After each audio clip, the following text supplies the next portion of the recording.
Hello and welcome. I'm Maria Ressa. Welcome to Talk Thursday. It has been a historic week, and with us today is a member of the Defense Council, Attorney Dennis Manalo. He gave part of the closing argument on this the summation on this impeachment trial. Attorney Manalo, thank you for joining us here. If you have any questions for him, please tweet. We're already seeing questions coming in. Let's go back over the 44 days. Did you expect the vote? Well, first of all, good afternoon to you. Good afternoon. And to your viewers, yeah. All right, the vote. Well, we did not expect it really to be that way. But actually, the vote expectation kept on changing from day to day. Yes. Yeah. I think entering into prior to the testimony of the Chief Justice, the former Chief Justice, yes. We were really hopeful that the votes would be in our favor. And during the testimony, we were getting information that things are doing well. And then this incident where he had his hypoglycemic episode, that was when things went against us. And then I think Friday, when the ex-Chief Justice Corona gave the unconditional waiver, yes. we had a different pulse again for the vote.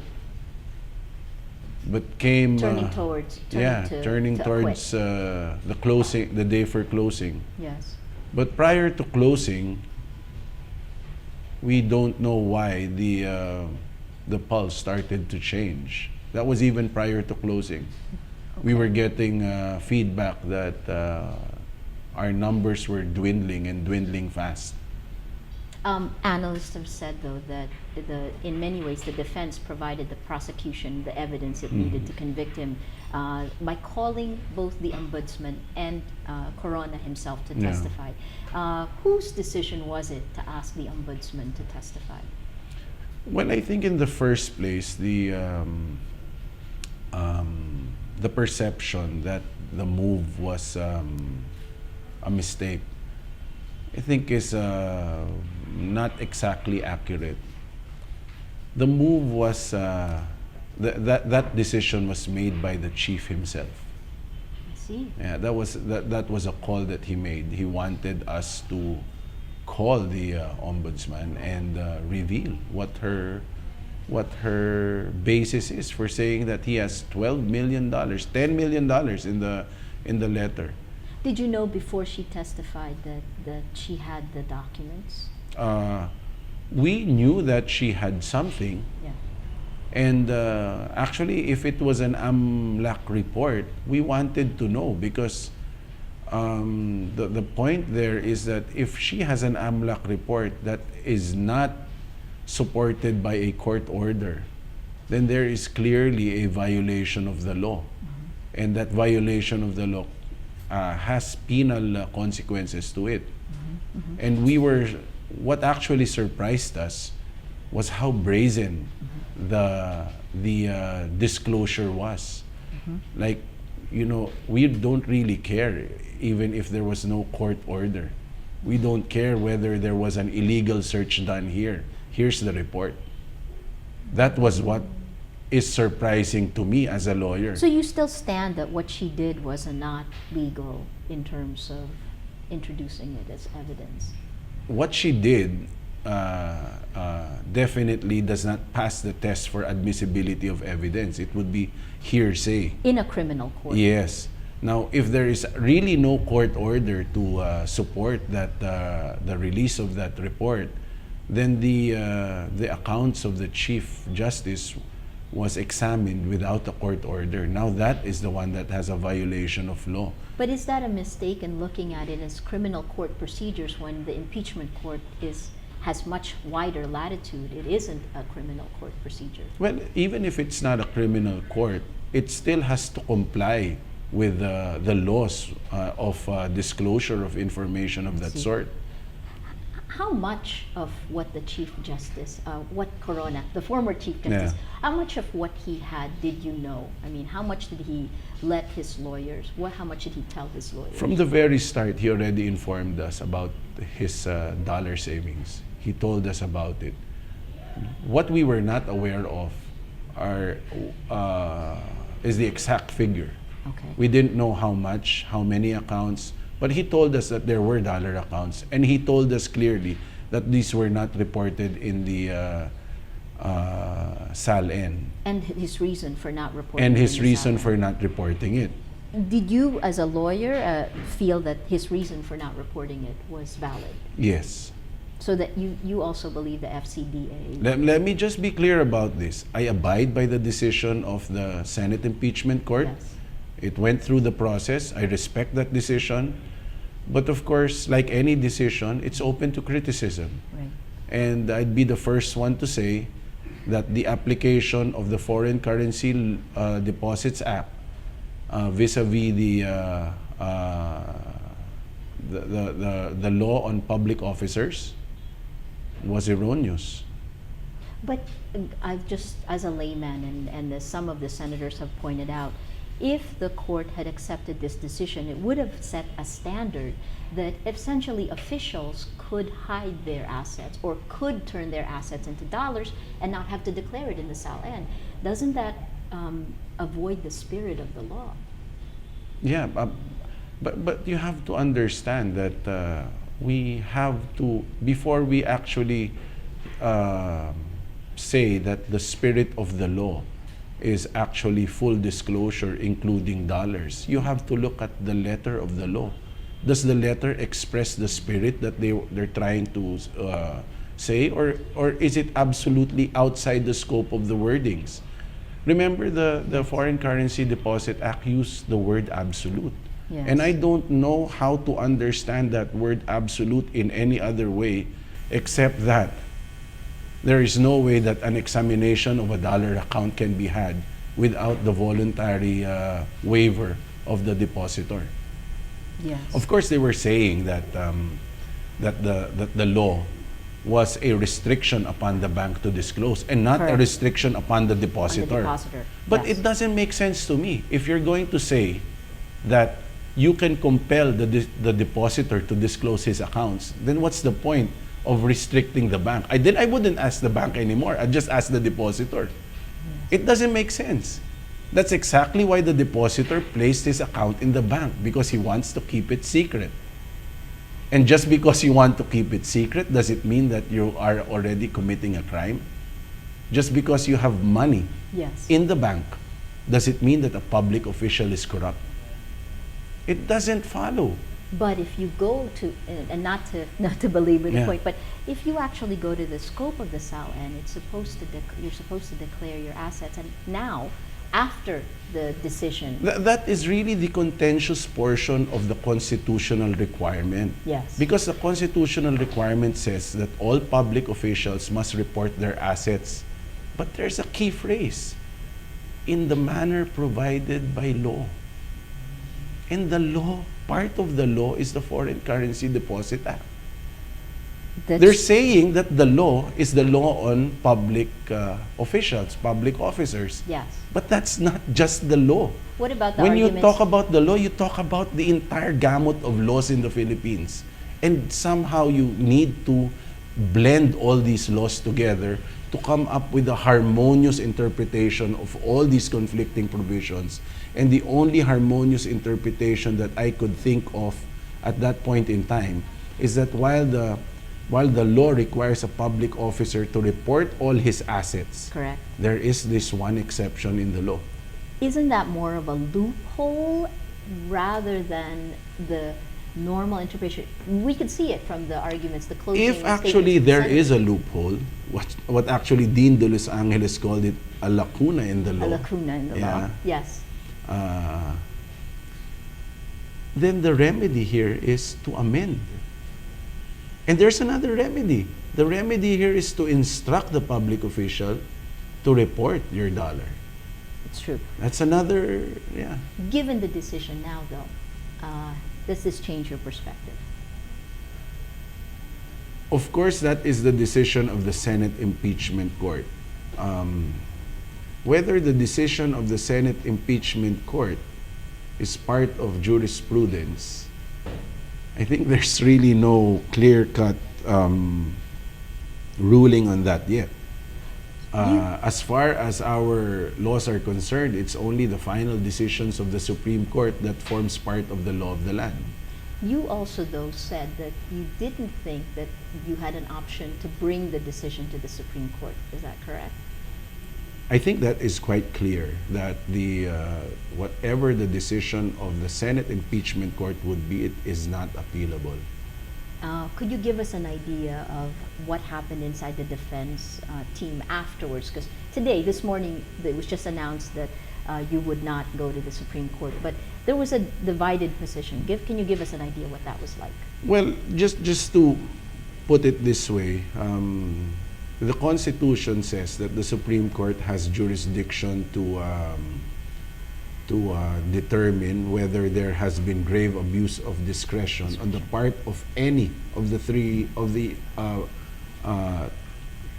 any of the branches in government. And it is our position that that includes the Senate Impeachment Court. So if the Senate Impeachment Court commits grave abuse of discretion, then there can be a review of the action it took. In the Supreme And Court. remember, when we say grave abuse of discretion, that goes into the jurisdiction of the court. Correct. And if there was a jurisdictional error, then everything that has happened there could be reversed.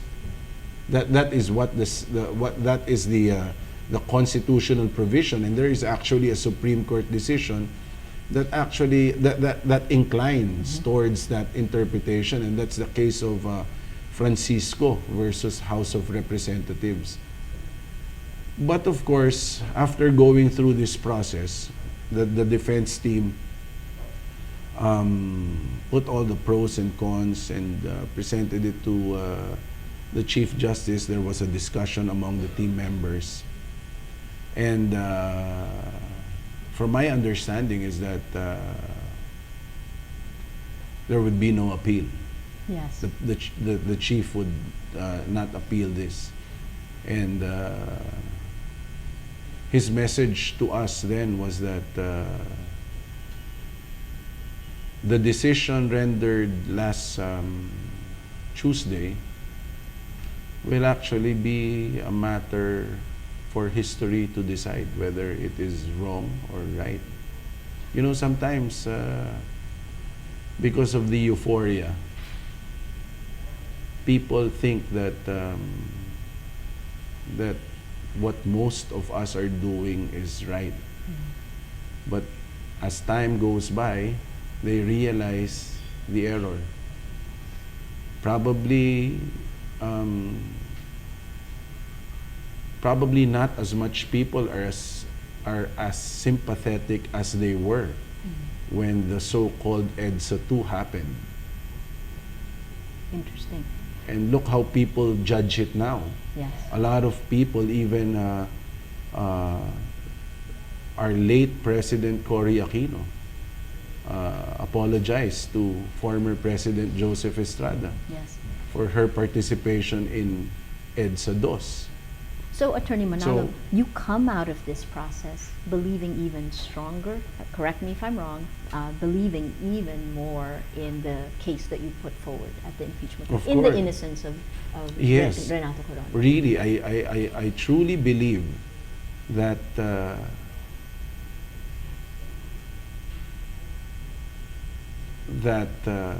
Chief Justice is an innocent man. And there is really here, as I've said, no evidence at all that the Chief Justice accepted the bribe, stole money from the government coffers. There's just no evidence about it. The only evidence that is on record is that he did not report his dollars. The only evidence on record is that he did not report his peso deposits under his name, but which are beneficially owned by other people. Not necessarily distant third persons, but actual family members. And that is a common practice among Filipinos. But again, the senators address these issues, basically saying that if he didn't, even if it was a commingled funds, that as long as it was under his name, it needed to be declared. Do you still believe that he did the right thing? Yes. Was there a guideline from the civil service that properties held in trust should be reported? But back to the spirit of the Because law. you have to understand that when it was explained, the ruling said you have to report it as an asset, and then you report a corresponding liability. Yes. An accountant would easily understand that. Yes. But a non-accountant But he is. He worked with SGV for a... doesn't make him an accountant. Okay. Doesn't make him an accountant. Of course, you have to understand these things. To him, he was relying on the law on trusts. The law on trust says that if you are not the beneficial owner, then the property is not yours. That was his frame of mind. He may be wrong. I keep on pounding on this. You know what? He may be wrong. But he has put forward enough evidence to at least say that he was in good faith. Okay, let me throw some questions to you from social media because a lot have come in, starting with some interesting one. I hope you'll take this, a Alright. personal one. May girlfriend or asawa na ba si Attorney Manalo? Married with 2 kids. Married with 2 kids, gang. That was from at Hilaga Pedro. From at LJ Sulit, when Corona walked out of the impeachment court, what was the immediate reaction of the defense? I don't know about the defense. I know about Justice Cuevas because Justice Cuevas yelled at me. Yelled at you. He yelled at me. He said, Dennis, pabalikin mo dito yan, habulin mo. I'm not kidding. So I saw him. You know, whenever Justice Cuevas turns his head from the podium, I always expect that he would be looking at me. And true enough, he said, Dennis, habulin mo. He has to come back. So I rushed out. I actually got locked out of the Senate because people told me that he left na. So I rushed to the car park of the Senate and waited for his car to come out. Yes. And they allowed me to go out, but when they locked it, I couldn't get in anymore. So, and then I was watching it on TV. The son-in-law said that his dad had a hypoglycemic episode. Many people didn't believe that. Initially, it was. that was true. But I think the fact that he had to be confined in the ICU of Medical City just confirmed that. But and really, you know, after going through that kind of testimony, Yes. and then prior to that, 5 months of intense media scrutiny, and I'm being kind. Looking at me with a smile. No. Yeah, of course, yeah. You're one of the toughest, I believe. Just after the facts. Yeah. Anyway, yeah, I think he has reasons to be ill. It was a tough. It was really a time tough situation for Yes. him. Yeah. A question from at Juanawana. Do you think everything will be different if Corona didn't take the witness stand? Oh, I think we would not even get a single vote. So he had to. That was the Yeah. calculation of the defense. Yeah. I think everybody was telling us, you know, just to put this thing in the proper perspective, we were working on 2 fronts: the judicial side of the case and the political side of Yes. the case. So there are a lot of legal decisions that were dictated by political considerations. Things that I would not have done as a lawyer. Yes. I was forced to agree to because the political pressure was, we go this way. But isn't that given in an impeachment trial that the politics in many instances take precedence Yes. over? Yes. Did you expect the that fact going that in? the fact that you let senators decide, Correct. It's a political then process. it, They're not then it lawyers. becomes Not a political process. Yes. You know, interestingly, Senator Lapid said, I'm a high school graduate. Yes. I don't know anything about the law. I'm going to decide on the fate of a Chief Justice. Yes. That is what political process means. Was that factored in? Well, because what we've seen through the 44 days is the defense took a very legal perspective down to what your explanation is today. Was that factored into the defense strategy? Oh yes, especially at the tail end. There were a lot of decisions there that had to be adjusted because of the political climate. Yes. I don't know, looking back, I don't know if if I should have given in as a lawyer. What do you mean? I mean, a lot of things. Yeah, like the chief testifying. Yes. Normally, I would want my client to shy away from a case and let the other party prove your guilt. It would take a lot for me to actually let my client take the witness stand. But you know, these things we just had to adjust as we went along. A question from @Nathan Andrada. Why didn't the defense call witnesses to dispute the veracity of the AMLAC report when they had the chance? First of all, the AMLAC report was not part of our evidence. It was the evidence of the prosecution.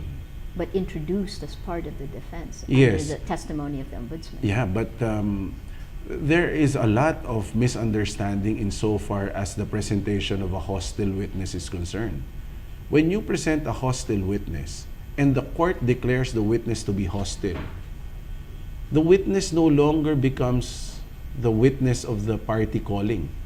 He becomes the witness of the other side. Nice. That's it. That's stated in the rule. Yes. As if the witness was called by the other party.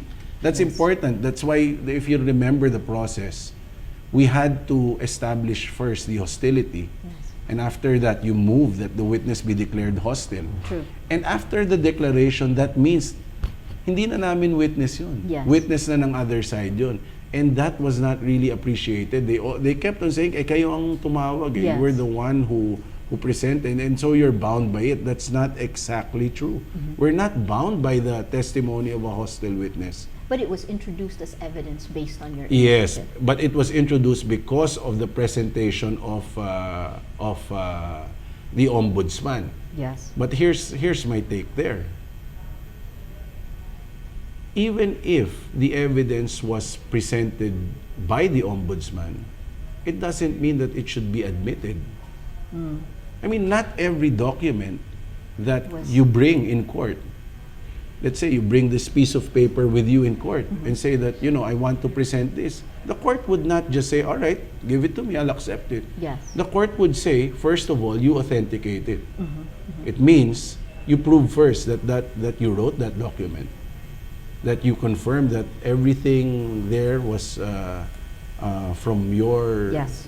as a product of your own work. That's before they would admit it. Is there anyone there who said that that confirmed that the AMLAC report came from Aquino? But it was actually admitted as evidence. It was actually admitted as evidence. Again, there might be the people may say that, you know, these would be the rigid requirements of the rules of evidence. This is a political process. But I always maintain that the only thing that is political in this process is the decision. The entire process of ferreting out the truth is judicial. Someone asked, one of the questions before I pull out to a bigger picture now is about you, Attorney Manalo. Did you volunteer? This is from @Limnight. Did you volunteer or accept to defend the CJ knowing he had substantial and undeclared peso and dollar deposits? It's from @Limnight. Yeah, I volunteered. You volunteered. Yeah, I did. And you still believe, you said this now, you still believe in his innocence. No? Yeah. Actually, what happened here was that when the complaint was transmitted to the Senate, I was one of those lawyers who were invited to a meeting with the Chief Justice so that we can look at the complaint. And when I saw the complaint, I immediately saw how weak it was. Yes. And said that, you can't oust a Chief Justice based on a complaint like this. So I said, I'll take it on. And I asked permission from my law firm, and they said, all right, go ahead. The complaint, I mean, even the prosecution admits that the complaint was... Really, if this were a real case, that complaint would have been dismissed as early as January. That complaint would not have moved forward. But again, let's go back to the spirit of it, right? In the end, what came out of the process was Corona admitting he had at least $10 million and... $2.4 million. 2.4, sorry. $2.4 million and 80 million pesos. Yes, and roughly about 80 million. What did you pesos. make of Lacson saying that he had more than what he had declared in his testimony? Again, to me, that is an unfair conclusion because it was not born from the evidence. If he derives it from the AMLAC report, then again the source of the conclusion, the premise by which that conclusion was arrived at, would be faulty. Okay, let me ask you to pull out broader. What will happen next? I mean, what does this mean for the justice system? Oh, Implications of the last 44 days and the decision that ousted Corona. well, you know what?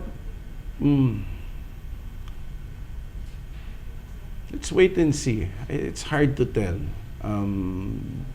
People are saying that it would affect the checks and balances, that system, our system of checks and balances. But laws are only as good as the people who run it. Yes. So let's wait who we will put as the new Chief Justice, and I think our laws will survive, but I don't know if we will be able to put in people who would make things work for us. I think that's the key. Do you think that this leads to greater transparency? Are there any lessons here for other officials who are filling out SALANs? I mean, did we learn anything from this process? Like any great moment in our history, it always has a potential to lead us to greener pastures, to a better life. But whether we will actually seize that opportunity or not,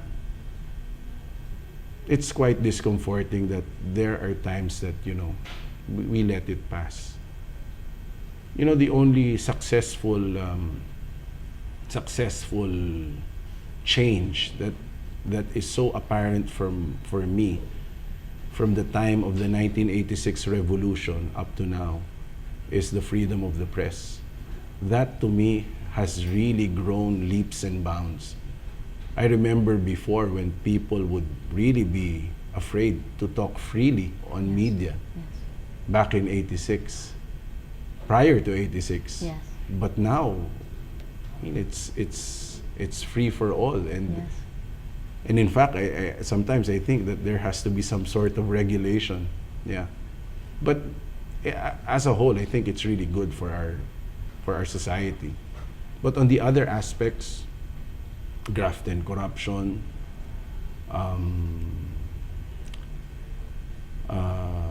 sense of community, these things, I think we're still not yet there. And now public accountability and transparency is the issue that is before us. Let's see if the people who are saying that they accept the challenge posed by the Corona standard of public transparency, that they're willing to take up the challenge. Willingness is one thing, doing it is another. Last question. There's a possibility now that the ombudsman can take the waiver from the Senate and file criminal charges against Corona. Would you stay on the defense team? Would this defense team stay intact going into any other cases? No, there's no instruction yet from us on how we will proceed as a team. My understanding is that this impeachment team was made for the impeachment process, and I don't know. I can't say. I can't speak for the others. As for myself, I'm back at work, Yes. and my clients are happy that I'm starting to read their cases again. So, well, I don't know. I really can't tell right now how things will unfold for all of us post-conviction. Thank you. Attorney Dennis Manalo, thank you so much for speaking with us and taking the questions from social All right, media. okay. It was my pleasure. Thank you to all those who joined us. Continue with the questions. You can post them on Facebook at Rappler.com or on Twitter, and you'll get responses back. Thank you. This is Talk Thursday. We've been speaking with Attorney Dennis Manalo.